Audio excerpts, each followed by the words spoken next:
All right. Good morning, Dan. Part two of this question and answer. It was fun, a bit more rapid fire today. We got through a bunch of those questions.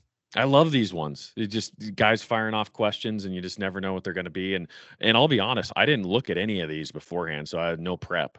And Yeah, it's just it's more fun that way. yeah, it's all on the fly for sure. So, yeah, it's sometimes you answer first, sometimes I answer first. It seems like I have an answer or a way that I want to answer each one of these questions when they come up. I'm really not too stumped by them, which is a good thing, I guess. Yeah, yeah. A little disappointed this round too. Not as many comedians this time as the last ones asking us goofy stuff. So, yeah, I mean, maybe need to work on sense of humor a little bit, guys.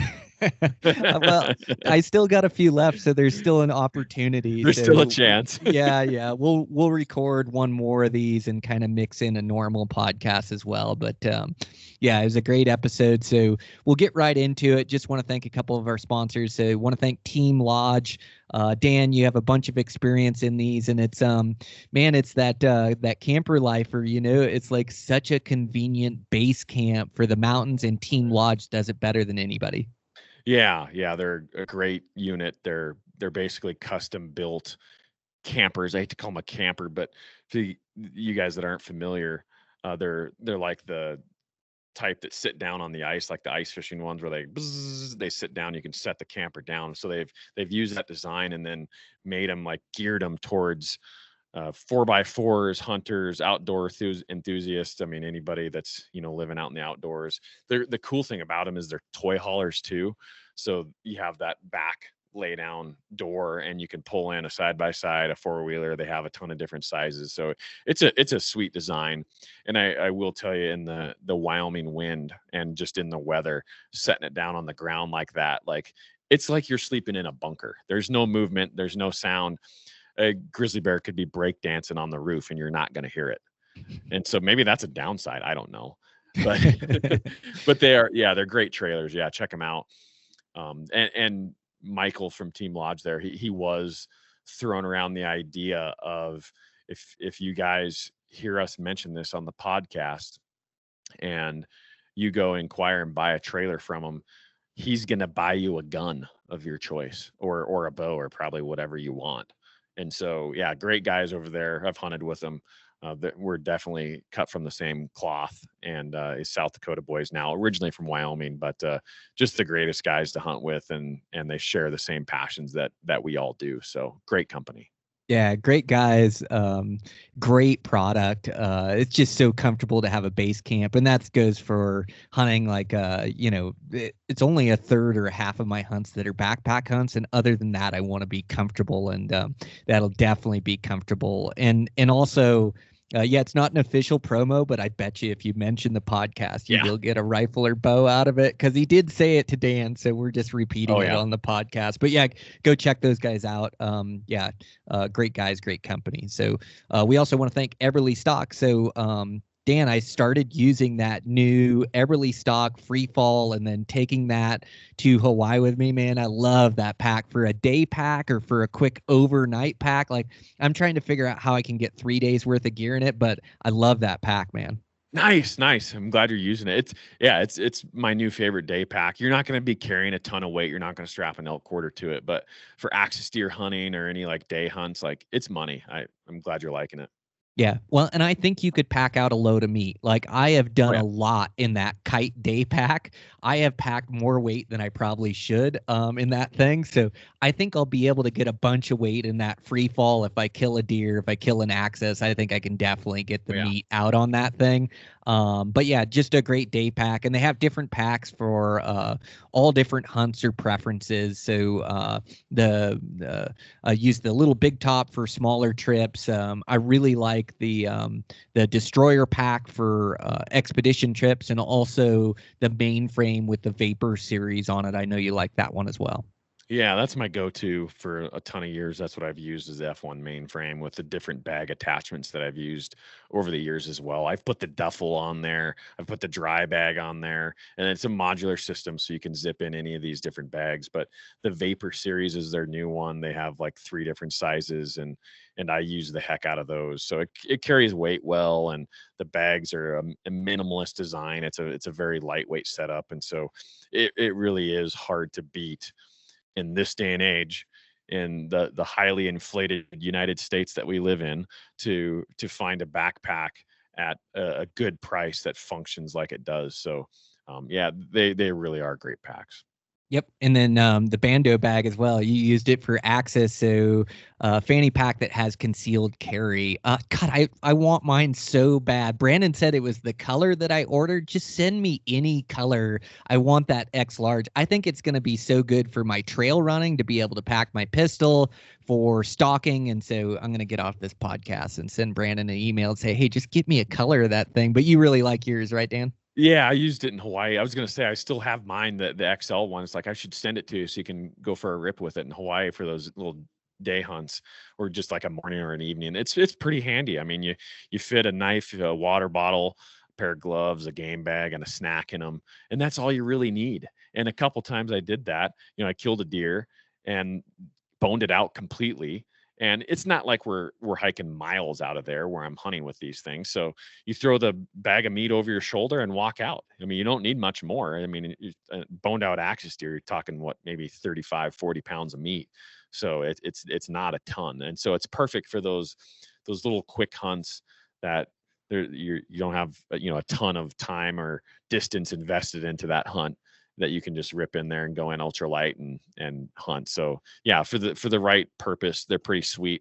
And heck, I was using the old top packs, like the lids from some of these old packs from Everly Stock back in the day, doing the same thing, hunting deer and elk, like making a quick run from camp, maybe in a bull's bugle, and I throw the fanny pack on with that same amount of gear in there, and just planning on, have some P cord in there. So if I kill one, I can hang those quarters up and come get it the next day. And maybe I can, sling out some meat that night or something, and walk back to camp.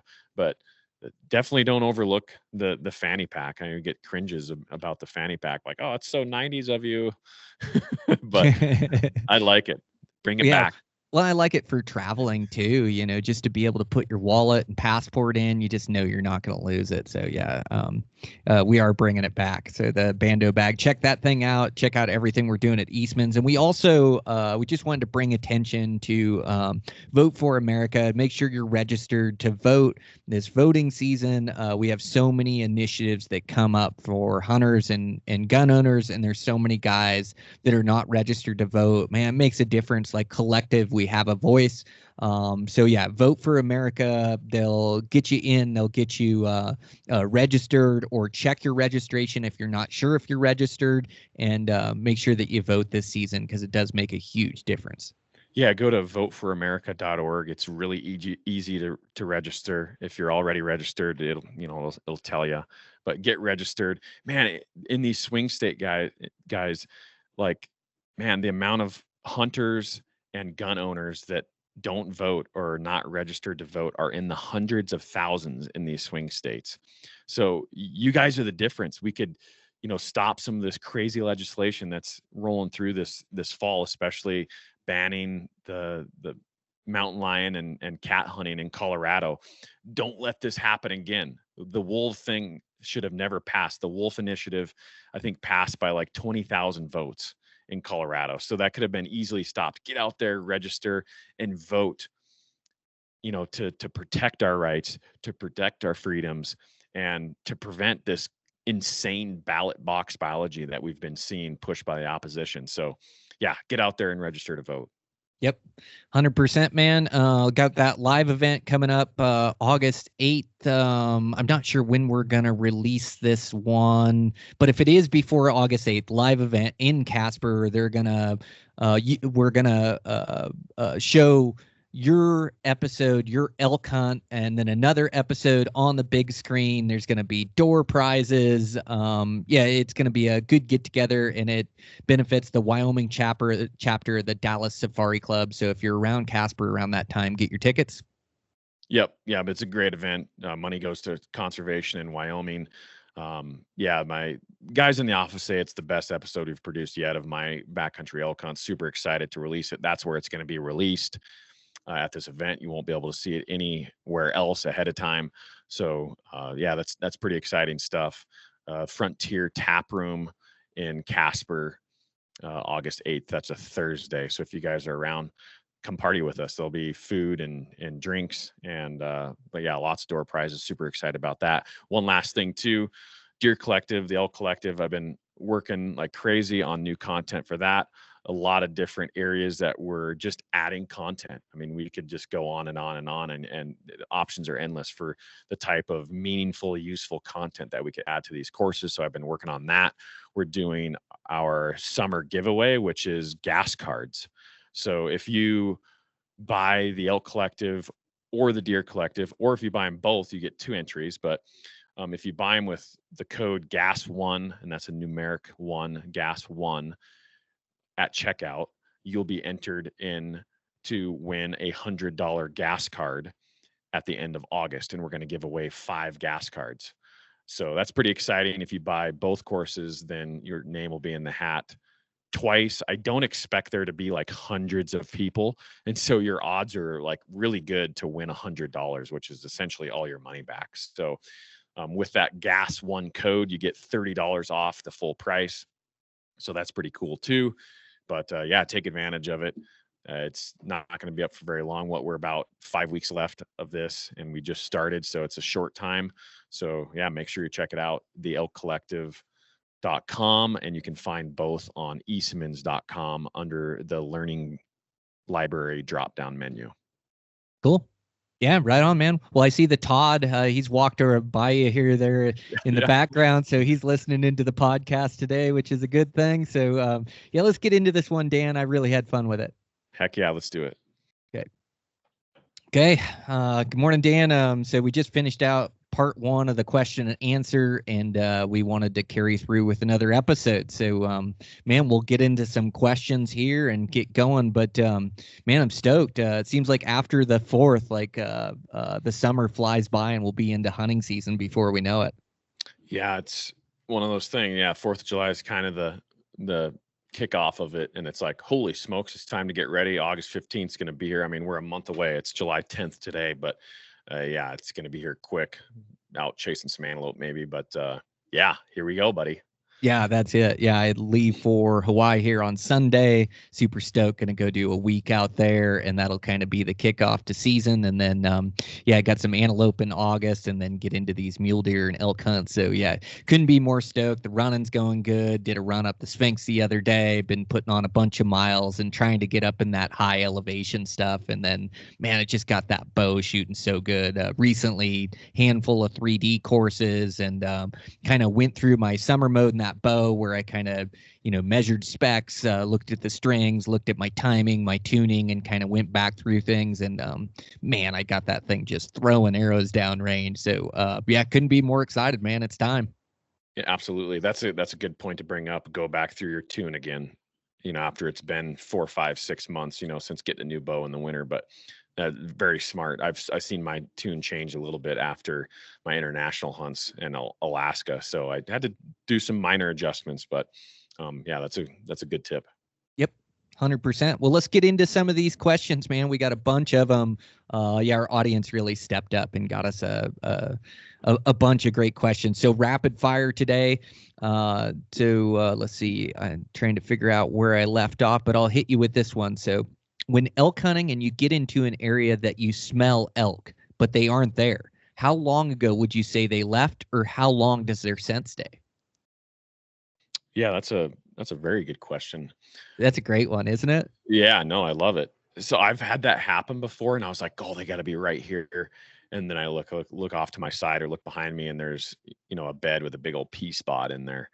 And, the pea spots where a bull will get up and stand and take a pee and then move on or whatever.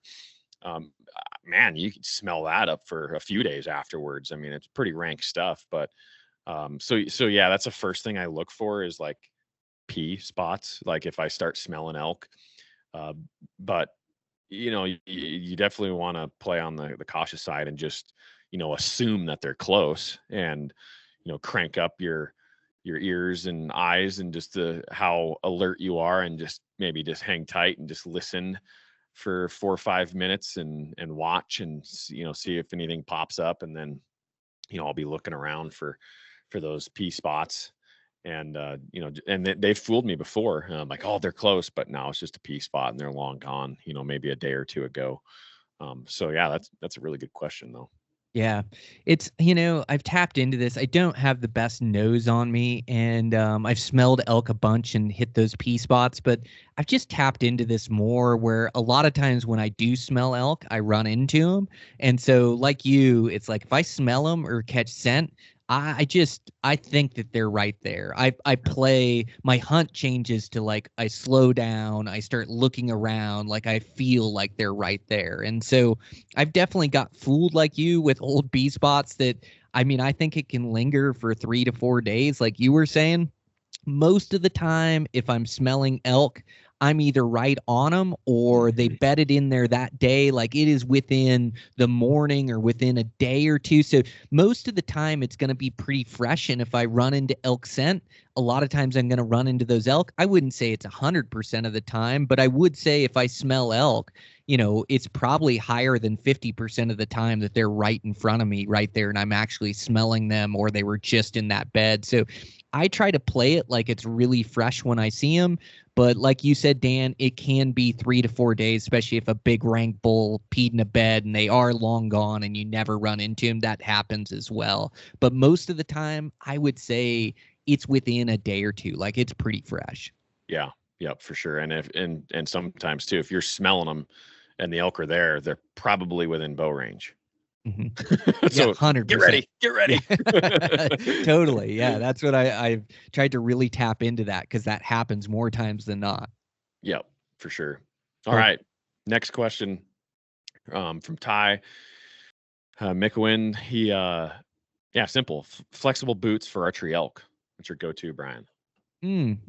Flexible boots. So like I'm a shoe guy, but they do build boots that are like more flexible. So I would think he doesn't like the real stiff ones. And I just find that in tennis shoes or in shoes, I like to get Gore-Tex so my feet don't get wet, and also a bunch of dirt doesn't get in there from hiking on the trail.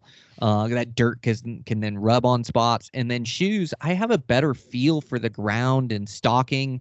So we've been using Zamberlan, and I absolutely love them. They just don't cut any corners in quality or craftsmanship. My favorite would be the Salute. I don't know that I pronounced that right, but it's a bit stiffer one, as far as a shoe. They also make a low cut boot, but it seems like everybody that uses these likes these. They lock in your feet. So I like hunting in those. If you want a more flexible one, that Anabasis is a great one. It feels more like a running shoe than it does a stiffer boot. So that Anabasis from Zamberlan, they also make that in the shoe, which I love, and then the low cut boot. But those are my absolute favorite. Yep. Those are hard to beat. The Salaith, I think it's the same one. The Slaith, however you pronounce it. Yep. The 226 Salaith Trex GTX RR. It's a lot to remember, but it's like the high top version of those original Slaiths that came out a few years ago. But man, I've really liked these. They still have like a thinner Vibram sole, so it's like you have some support, but they're still pretty flexible and pretty, like, you can feel the ground with them. And then you have like that good ankle support too, and it's a one-piece leather design with that rubber rand around the toe, like the toe box area. And it's funny, Justin Lee, he sent me a message the other day with a picture of him, and he's like, I got him. And I was talking to him about him the other day. I guess it's been a few weeks ago, but yeah, he ordered some, and they're legit. I love hunting with them, to the fact too where, like, this year my order hasn't came in yet, and I've been like saving them. Like, that's how much I like these boots. I'll wear like another pair of boots for, when I was in Hawaii or red deer hunting in New Zealand. I was like saving these ones because that's how much I like these new Slates. So yeah, great boot. Yeah, 100%. Yeah, I find that my buddies are all showing up and we have matching shoes or boots or whatever. They're Yeah. liking them as well. So yeah, and they hold up really well too. Yeah. Getting Yeah. multiple seasons, at least a couple seasons out of them. So yeah, Definitely. cool. What tactics do you feel work best to find elk in the late season? I have a late season elk tag this year and have limited experience hunting elk late. So this is Hunter K. Anderson. Cool. So bow hunting, I'm guessing like a late season bow tag. Utah has start to offer some of those to bow hunters. Arizona has some late season archery tags, but even if you're rifle hunting too, yeah, late season can be a little bit more tricky. They're usually not talking, and late season, but we're talking about November, December. Some of these tags go fairly late. But yeah, it's a spot and stock hunt. You got to key in on food sources. Some of the hunts can be a little bit more difficult depending on how much brush or cover is down there. Those bulls that time of year usually not traveling great distances from feeding to bedding. And so glass is key, especially first light, last light. If you have cold weather, cold, nasty weather, it's going to be better. They're going to be on their feet more. You're going to have a little bit easier time locating bulls. But if you have nice weather during these late season hunts, it's going to be fairly difficult depending on how much ground cover you're dealing with. But I do know guys that have hunted these Arizona late tags in the past bow hunting, and it's pretty darn tough. Just lots of cover, and the elk aren't moving much, and so they struggled, and it's hard to find a good bull. So yeah, glassing is king, though. I would say so. Yeah. Yeah, that's exactly it. Yeah, whether it's rifle or whether it's bow, late season elk, this is one of the more difficult times to hunt them. So after the rut, they're worn down. They just want to find a hidey hole. They want to find a small area. They tighten up their program. They don't show themselves during daylight very often. So it's going to be key that first light, last light. And then, yeah, I just like Dan said, it's like live and die behind your glass this time of year. Like find the best vantage points, hike into canyons, be there at the right times. You have to find them before you can kill them. They will be running ones and twos or in bachelor groups. So if you're finding the cows this time of year, this is normally where the bulls aren't going to be. The bulls are going to be running on their own, and so yeah, it's covering country. It's really getting good vantage points and trying to find the hidey holes where these bulls put away at after the rut to kind of survive back there. So yeah, it can be a difficult season to hunt them, but if you spend a bunch of time behind your glass, find really good vantage points, figure out where these elk like. It seems like the bulls will winter. And it depends whether he's got an Arizona, Utah, Montana late season where it is. But I do find that these bulls will winter in rougher, more rugged country. They'll winter up higher than the cows. So you're just really looking for these small openings and parks up there. Like I don't see them on big wide open faces. They're going to be holding tight to the cover or in smaller little chutes and slides and openings or tight little canyons and things of that nature. So I do a mix of like master vantage points and then hiking into tighter canyons at the right time to find them. But it can be done, and you can find some great bulls this time of year. Yeah, for sure. And the weather is it's such a deal breaker. And the colder it is, the nastier it is, the more they're going to be on their feet, the more you can probably, what Brian's saying is, head into some tighter canyons if you're not seeing much and get into some tighter country and kind of work some terrain. And those elk have a higher likelihood of being on their feet. But if it's nice, man, it can be tough. They're on, laying down most of the day and in cover or just not moving much. And it can be hard to know what to do. The mental game behind it is probably just as important as, the glassing game. So yeah, just take some time, be patient, and get a good vantage. Yep, for sure. What do you got for me, Dan? All right. What's the most challenging elk hunt you've ever had? And this is from Clay Dry 1.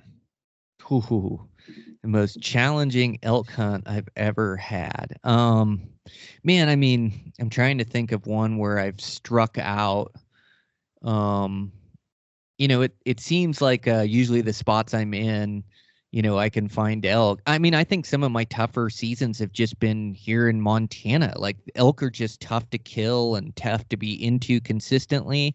And there's multiple seasons where I've just had to grind, where I've had 20 days or more into killing a mature bull elk.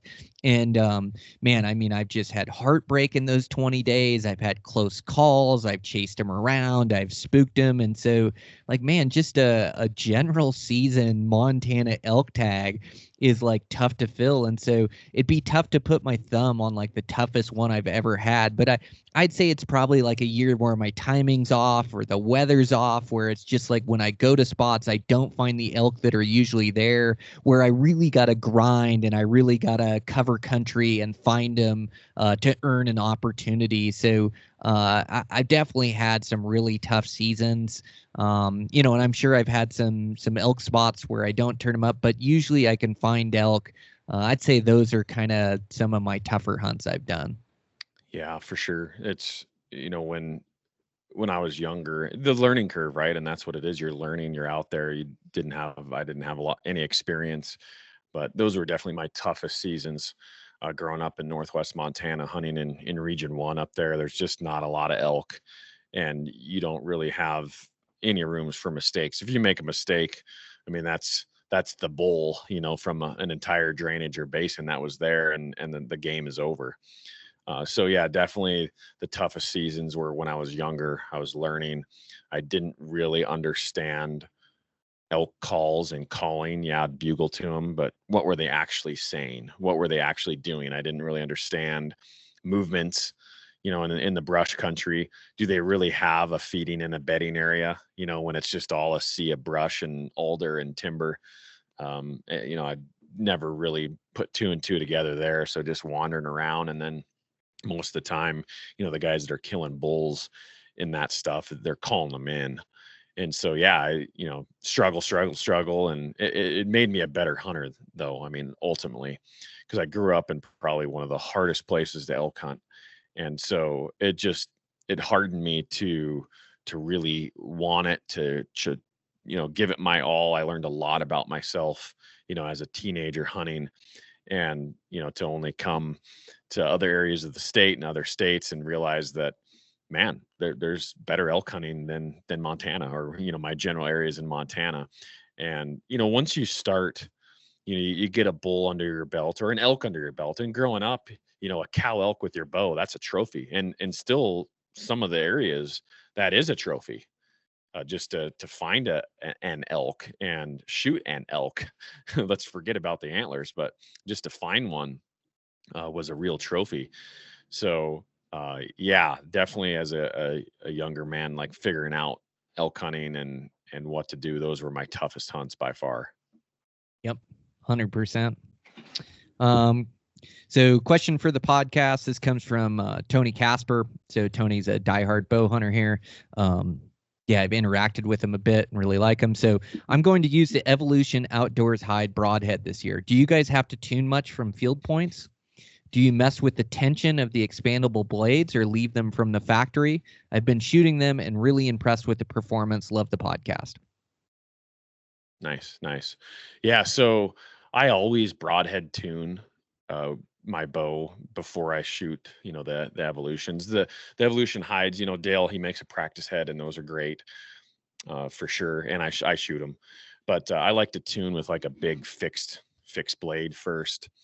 Maybe I'll grab a Magnus Stinger or something that I've shot years ago, and I'll broadhead tune with that. Just because it's gonna amplify, it's gonna magnify any imperfections in your arrow flight. So I'll bare shaft tune, and then I broadhead tune, and then get that dialed. And then once my setup will shoot like a Magnus Stinger or like a big, a planeable fixed blade that could have a high chance of planing or whatever, catching wind and being less accurate. Once I get my bow grouping with field tips, with a head like that and field tips, I don't worry about tuning the evolutions. I mean, I hate to even say it, they shoot like field tips after you tune your bow and your broadhead accordingly, if you can shoot a big fix. So yeah, I shoot the the practice head is handy to have, just to have a little bit of confidence, on shooting that broadhead. But I don't really shoot the actual evolution hide into the target. I think I have a couple times, but I'm confident with them that they shoot just like my field tips if I put in the work ahead of time and make sure that it's broadhead tuned. Yep. So yeah, any broadhead, I'm broadhead tuning, and most of my tuning is in the beginning phases of the setup, like you mentioned, Dan, the bear shaft, and then paper tuning, to make sure I get a good tune, running multiple arrows through there. And usually after I do that, it's going to shoot broadheads really well for me. I do go outside. I do tune with like a big fixed blade like you. Shoot those into the target, make sure everything's tuning. Usually from there, I won't make any adjustments because I know I'm getting a good bear shaft and a good paper tune, and usually those broadheads are going to be right in the group.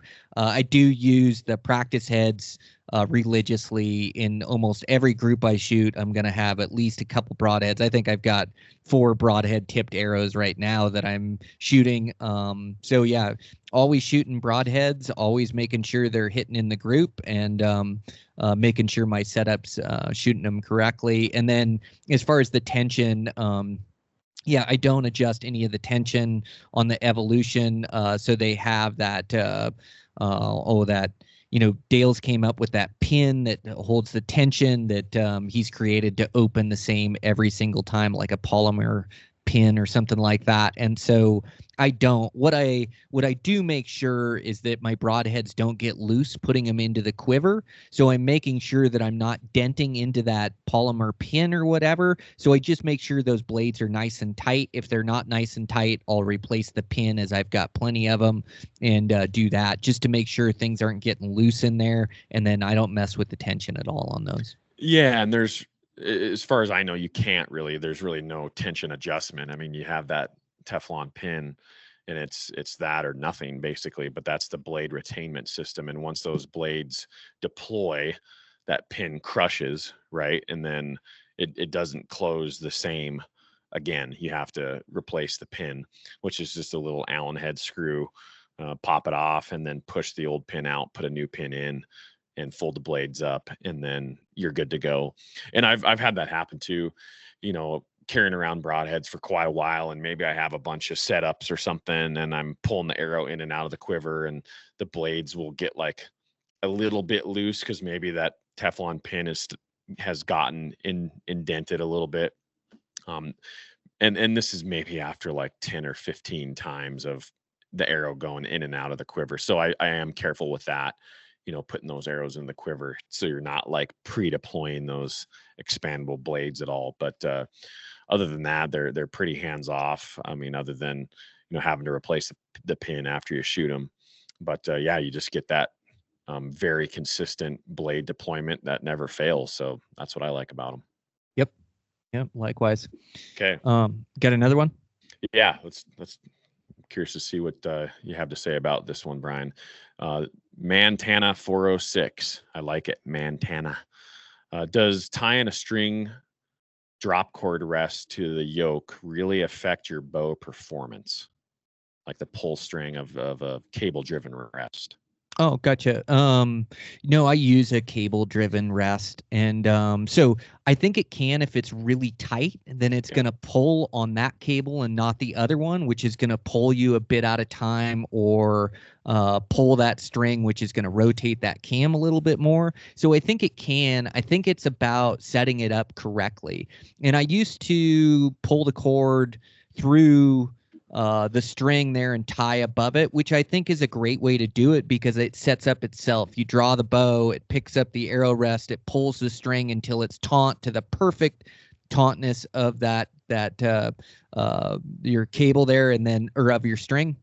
And then you can clip it off and burn it, and it's good to go. Lately, I've been using a knot that I use. It's like the same one that I would use on my string loop. And I do that knot, and then I tie in the middle of the knot and above it so it doesn't slip.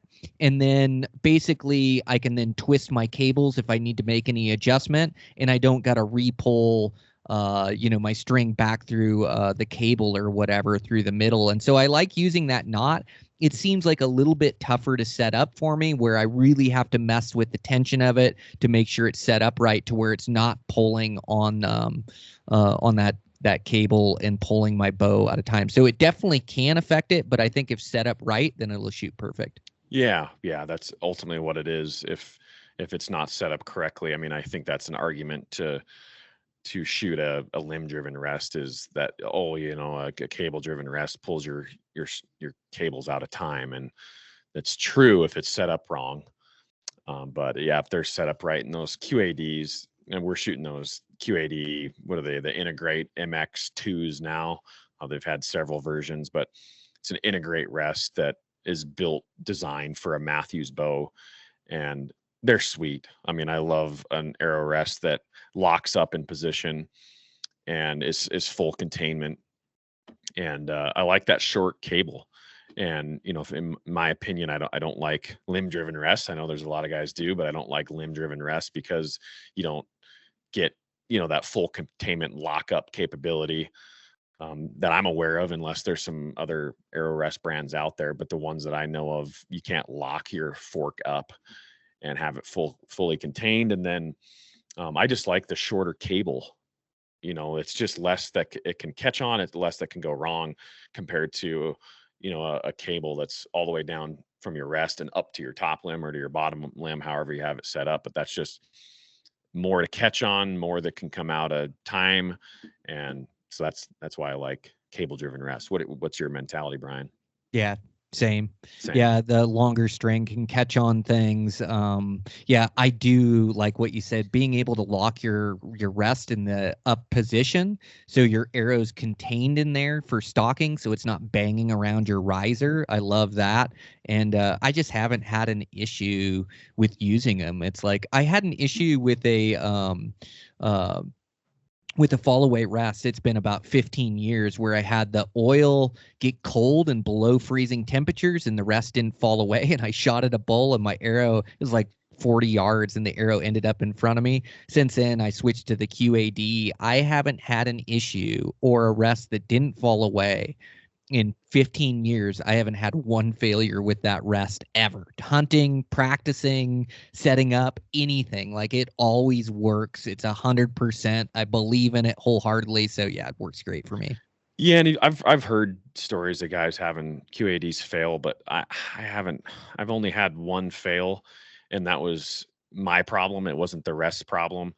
I'm just, it has to be engaged to that certain point where those lines are like actually meeting up for it to disengage properly. But we've talked about this in the past. I set up my bow here in Wyoming and it's super dry. And then I showed up to New Zealand, was hanging out in the rainforest in the jungle.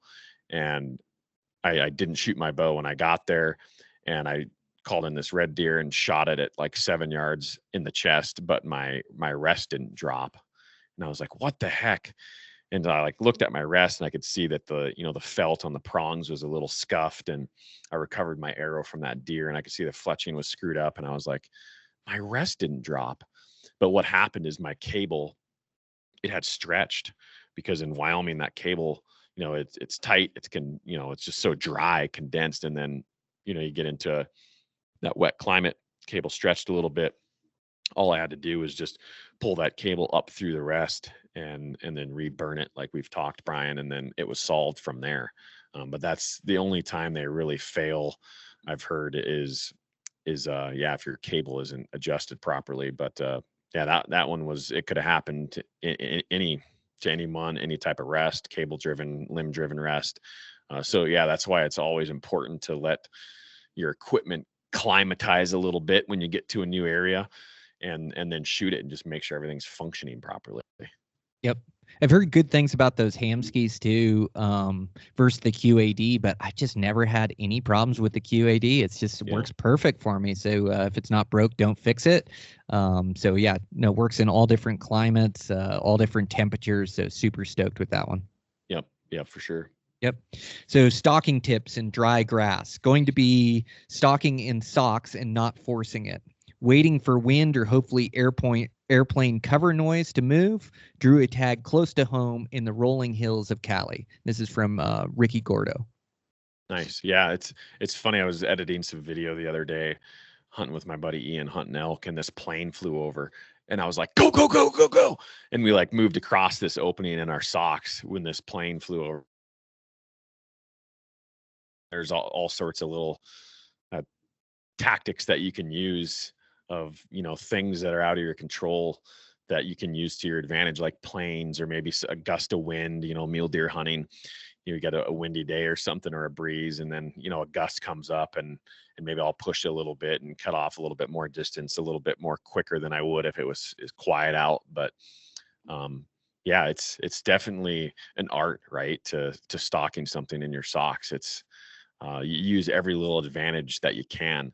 And I've had a couple scenarios too, like stocking something next to a creek. You got to love it, because I mean your cover is pretty much dialed by the sound of a creek in most cases, to a degree. I mean, you're not stomping around busting stuff, but all the little stuff and maybe some gravel sliding under your feet or some small sticks is pretty much covered when you're next to a creek. So I've kind of probably done it all. I'm sure you have too, huh?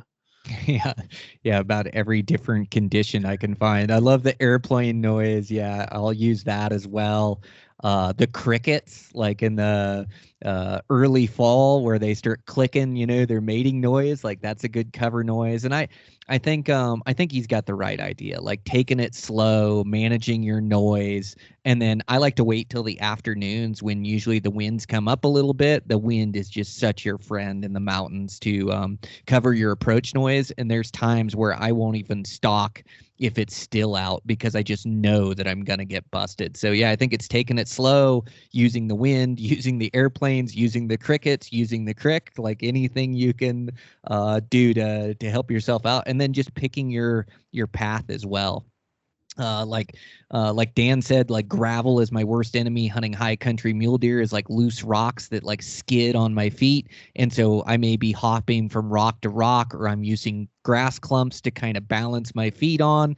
And, another thing I'll do is if it's like steep and loose and rocks are going to be rolling, I won't stalk right above the mule deer. I'll come kind of to the side of them, so rocks aren't rolling down right on top of them if I do kick a little rock or a pebble. But yeah, all that stuff is really good. The slower the better. It seems like my speed is really going to dictate the sound that I move at. But I've never wanted to be more quiet my entire life than stalking mule deer. You just like want to be so deathly silent. And doing all that stuff definitely helps.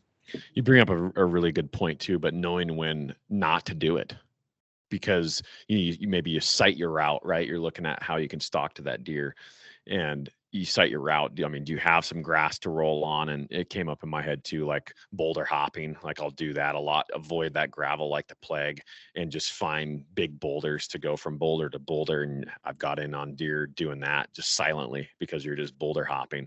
And in those scenarios, if I have boulders, I don't even take off my shoes. If me and my camera guy are on the same page, you don't take off your shoes, you just boulder hop. But knowing when to be like, okay, I can see a couple paths that I would have to take, or a side hill that has gravel on it that I have to take to get to this buck. I'm just going to hold tight because it's so dead still out, and I don't have anything blatant that's really going to help me on my stock when it comes to covering my noise. Yeah, it's a good point. Yep. Okay. Get back here to another one. Would love to hear in detail about your arrow setup, broadhead weights, nocks, etc. And that's from Kimball Morley. Oh yeah, I know Kimball. Yeah, he's an Alaska bow hunter, I believe. So for me, around 450 grains works perfect. It seems to be the right mix for range forgiveness and also penetration to kill everything I'm shooting at.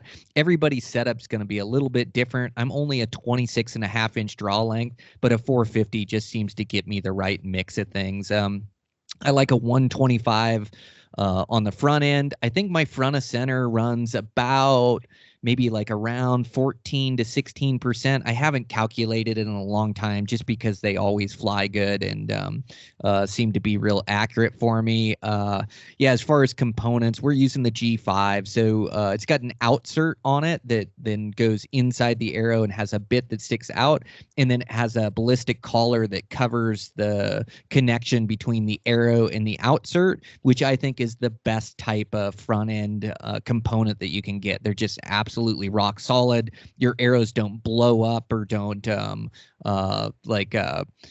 just balloon at the front when you hit something hard. For the back end components, I like a consistent knock that's not too tight, that's not too loose on my string. That way I just like that is the connection from your arrow to your bow. So these have oh gosh, I'm forgetting the word, but they have like a collar that goes on it. Help me out here, Dan. What's that thing called on the back end there? Yeah, You don't remember either. A knock collar. That's what I call them. Yeah. A bushing. Bushing. Maybe, I don't know. Yeah. But it's got a bushing on it, which I think is real consistent. You glue in the bushing and then the knock can pull in and out. Then if you hit the back end of an arrow, it doesn't damage your knock. It usually just glances off that bushing. I think it's a real consistent way to go. Fletchings. I'm using the 2.5 inchers. They're a real low profile, which is good for like wind drift, so they don't wind drift too far. I'm always shooting in wind and out west, and I live in like one of the windiest places, so I'm always looking at wind drift. I shoot a 4-fletch, that way I get more steering but no more profile on the arrow fletching for wind drift. So it's a real low profile, 2.5 inches long. It seems to give me plenty of steering for my broadheads and then good accurate flight. So yeah, that's kind of my setup.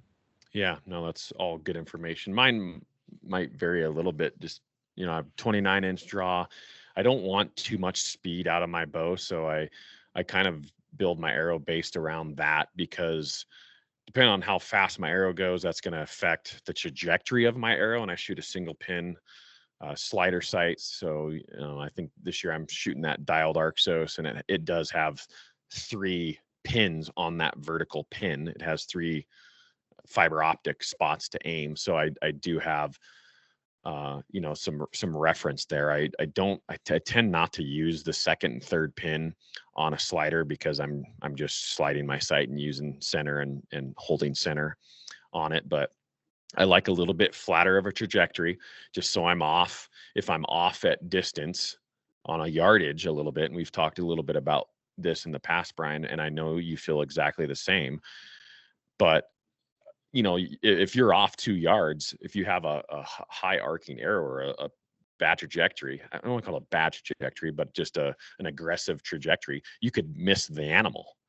But if you have a little bit flatter of a trajectory and you're off a yard or 2, you have a better chance at hitting that animal. If you're off at 64 yards and it's really 68 yards, if your trajectory is pretty extreme, that's probably a miss. But if you have a flatter trajectory, it could be a kill, a bit higher likely that it's a kill. And so that's important to me.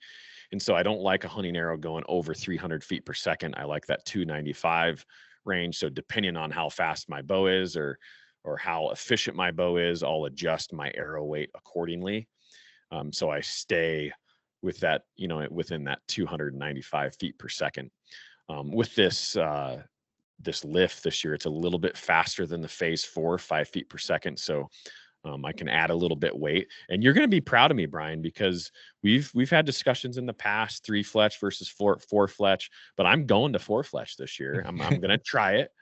And what I really like about the idea of it is you don't have to pay attention to your cock vane when you're knocking a 4-fletch arrow. And so that's one of the steps that you can omit when you're in the heat of the moment and you're stalking something, and you can knock an arrow without looking the orientation of your fletching. And so whether or not, I mean, we've had some great articles over the years and discussions about 3 and 4-fletch. Do you really need it to steer an arrow? Yada, yada, yada.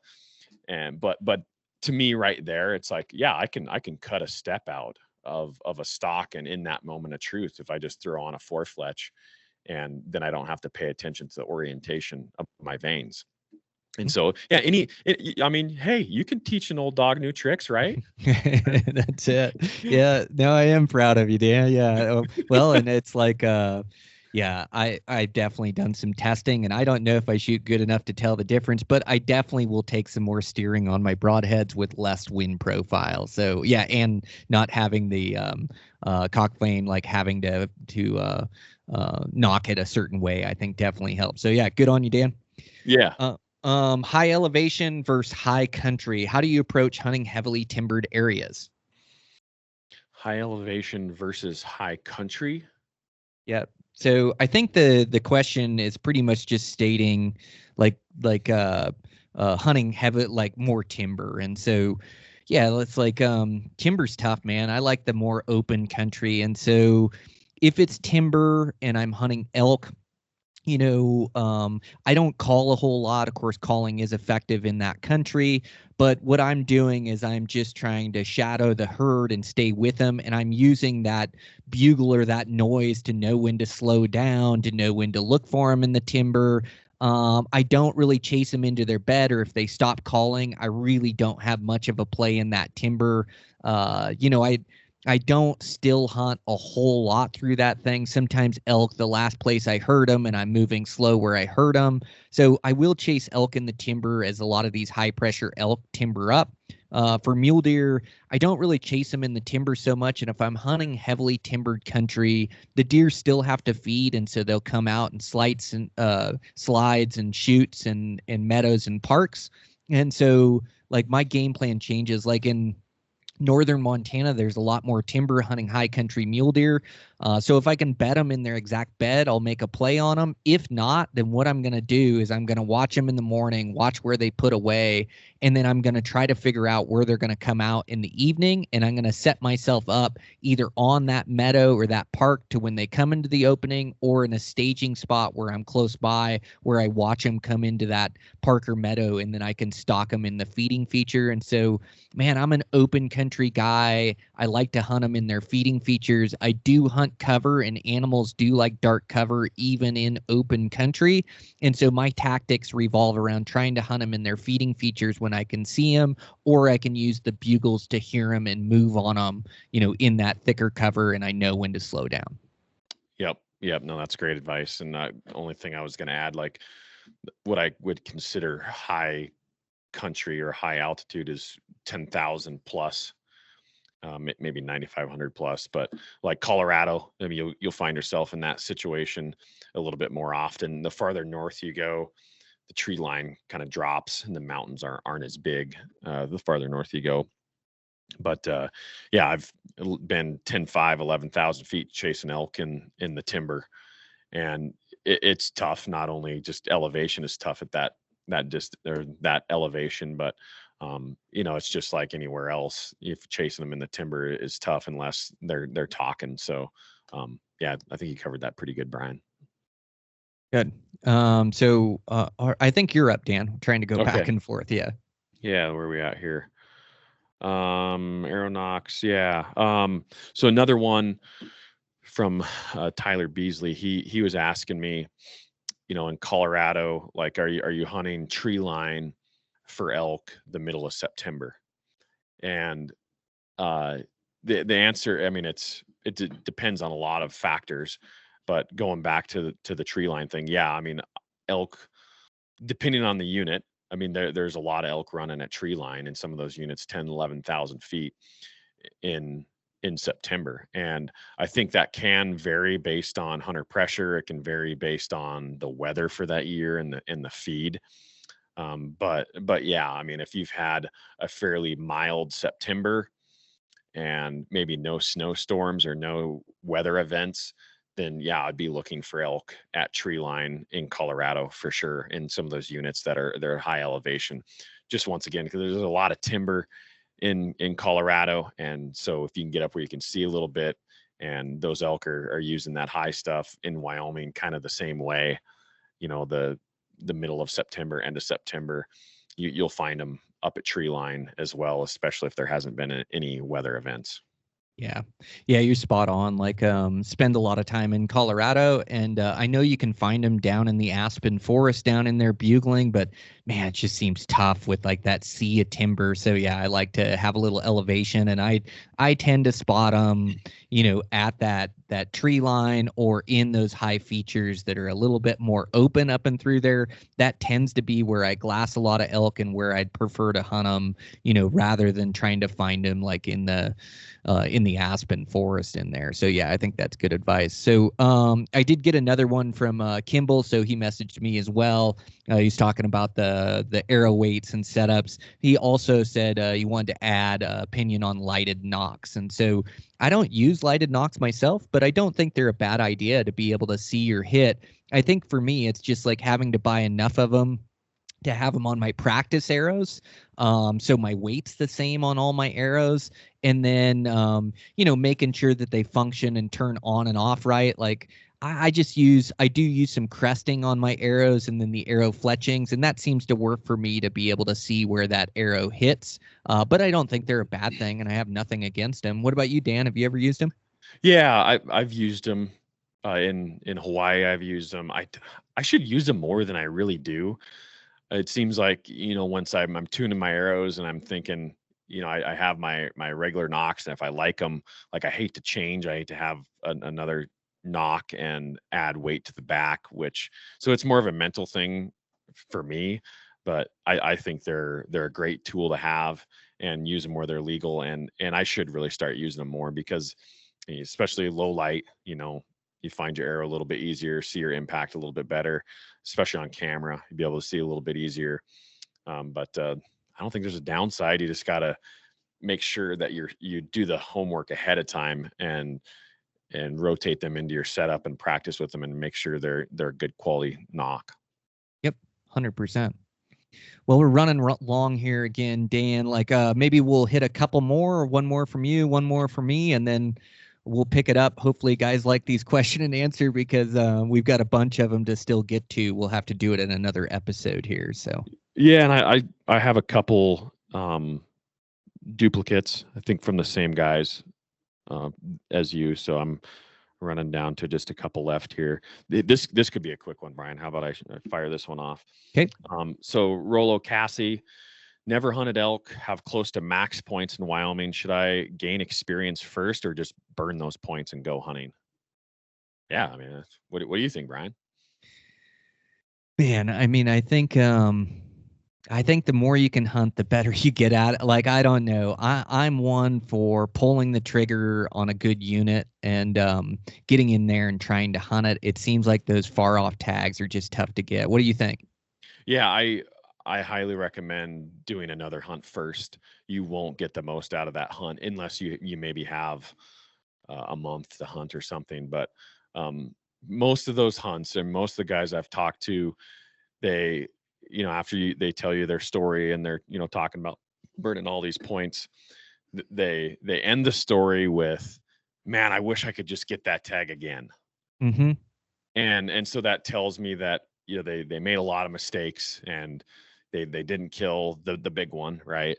And they maybe they don't have quite the experience under their belt. So yeah, highly recommend getting on an elk hunt or two first, and then burn all those points on, basically it's going to be a once in a lifetime chance on an epic hunt in Wyoming, because I mean some of the max point areas are obviously just phenomenal. So true.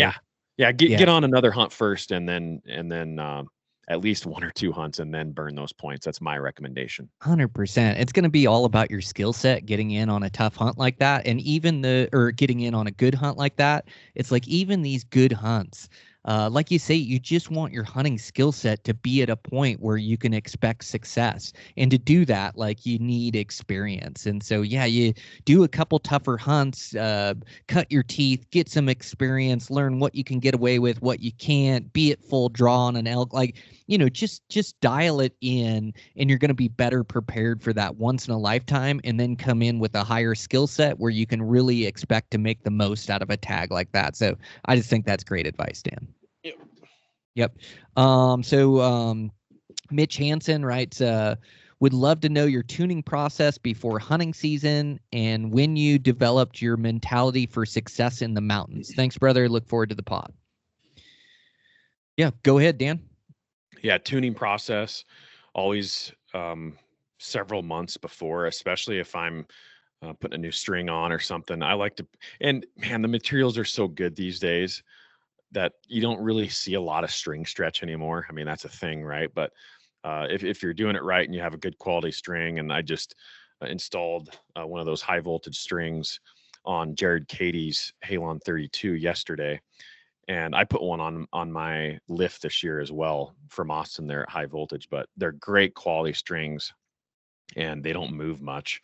But I like to just put a string on and then shoot a few shots and then let that bow sit for a couple days just to settle.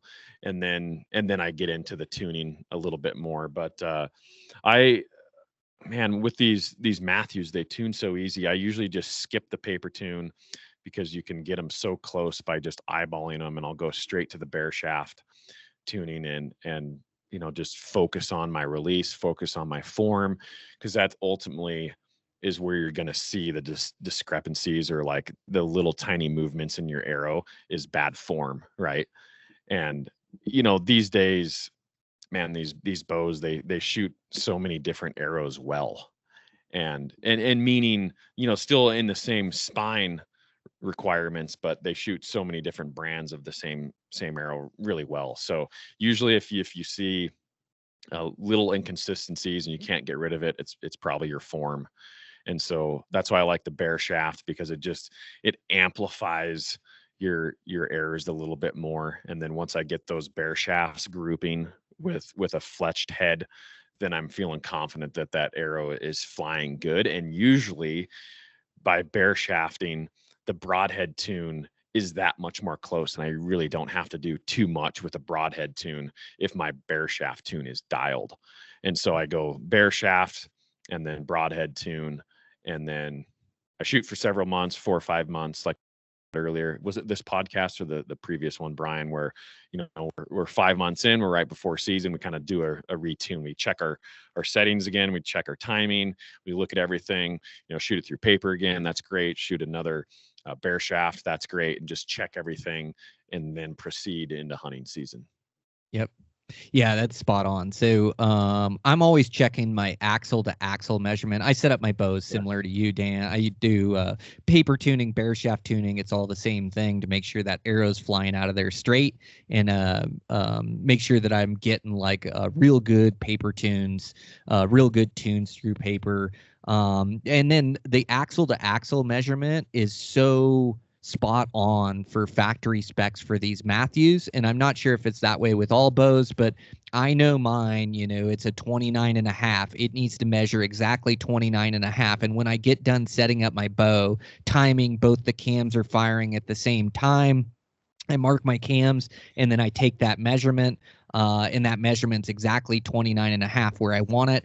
As I shoot thousands of arrows through this bow and I get into summertime, like it'll start to stretch a bit to where it's like 29 and 7/16. That's where I'll put a half a twist in each cable, paper tune it again, make sure everything's good to go, and now I'm ready for season. So my tuning process is I get that bow absolutely dialed, shooting great groups, shooting groups at distance, shooting broadheads really good. After I know that bow is dialed, like I'm an everyday shooter, I'm shooting every day, but then I start to practice. Like I've been shooting a bunch of 3D lately, ran through the course, I don't know, maybe like a couple times through 3D courses, shooting angles, shooting different distances, dialing things in there.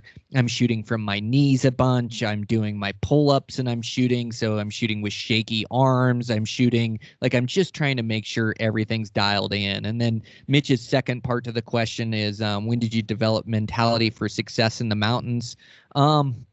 I think it just comes with time. Like you start to figure it out and get better and better at these skill sets where, it's like I start getting opportunities at animals. I start harvesting animals. And so really, my confidence in the mountains has come from experience of spending all the time to be in great physical shape, great shooting, working on my hunting instincts, finding critters, like just developing all these skill sets into the total package. And it's tough to have confidence in the mountains before you've ever killed an animal. Like, it just takes proving it to yourself that you can do it and get it done. So it's working on all these skill sets to be a complete hunter, and then going out in bow season and proving it by arrowing a quality critter, arrowing a critter, and then you can build upon that success. You did it last year, you did it on your mule deer tag or on your elk tag.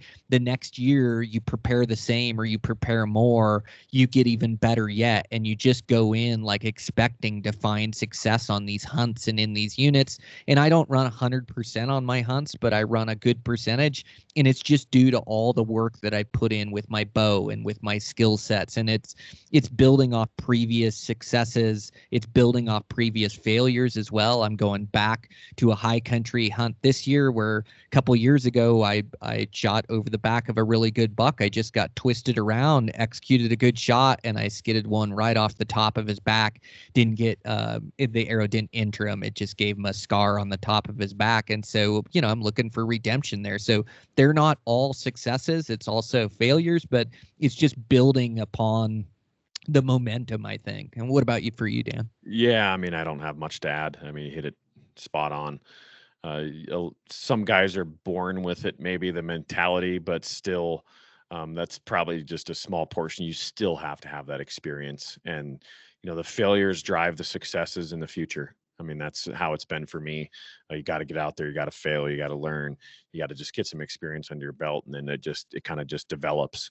There's no black and white answer or like a flip of the switch usually that you can develop this mentality to be successful. And yeah, you're not going to, that's another thing too. Successful bow hunters have to accept the fact that they're not going to be successful every single time. Even if you hunt perfectly, there's still so many factors that are out of your control, right? That's just the way it is with hunting. So yeah, very good points. Yep. Well, awesome, Dan. I've still got some questions here. I don't think we can wrap it up in today's podcast, but yeah, thanks a bunch, man. Really appreciate your time. That is fun. The rapid fire question and answer. I really like it, and it makes you think on the fly. And then also, we're trying to come up with the best answers we can. And if one guy has the question, I know multiple guys will be interested in the answer. So yeah, thanks, buddy. Appreciate it. Yep. It was a great one. Thanks. Okay, cool.